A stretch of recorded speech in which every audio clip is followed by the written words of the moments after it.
And today marks one more occasion. It is International Women's Day. The day is celebrated on the 8th of March every year. And while I wish you a very happy Women's Day, I also want to take a few minutes to reflect on the very purpose of this day.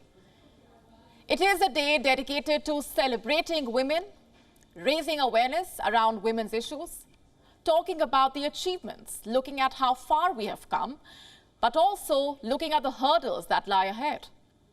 The destination is gender equity.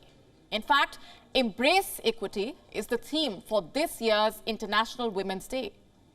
The need for inclusivity, how equal opportunities are not enough. You see, equality means people are given the same resources or opportunities. Equity recognizes that each person has different circumstances.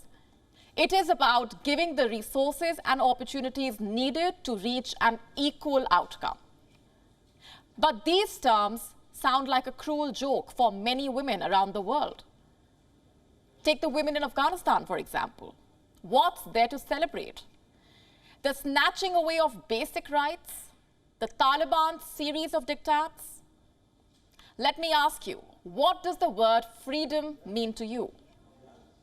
To be able to do what you feel like, when you feel like, to go where you want to make independent decisions? Well, it could mean different things to different people, but for Afghan women, the word is no longer a part of their dictionary.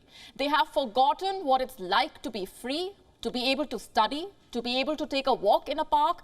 They used to be able to do that once upon a time. Can you imagine? These are women of Afghanistan. But these are now only hazy memories.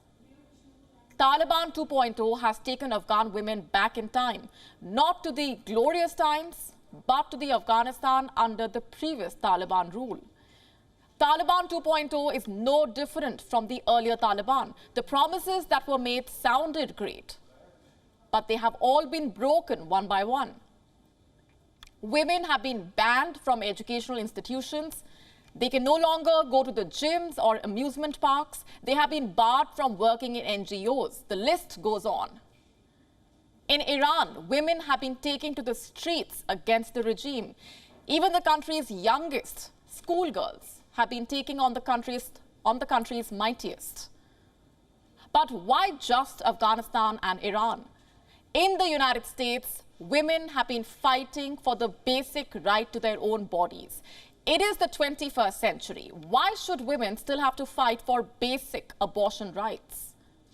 While there is a lot to celebrate and we have come a long way, there is also a lot more that needs to be done.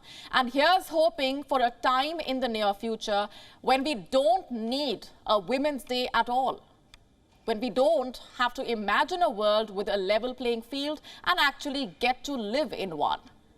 When every day is truly Women's Day. WION now available in your country. Download the app now. Get all the updates on the move.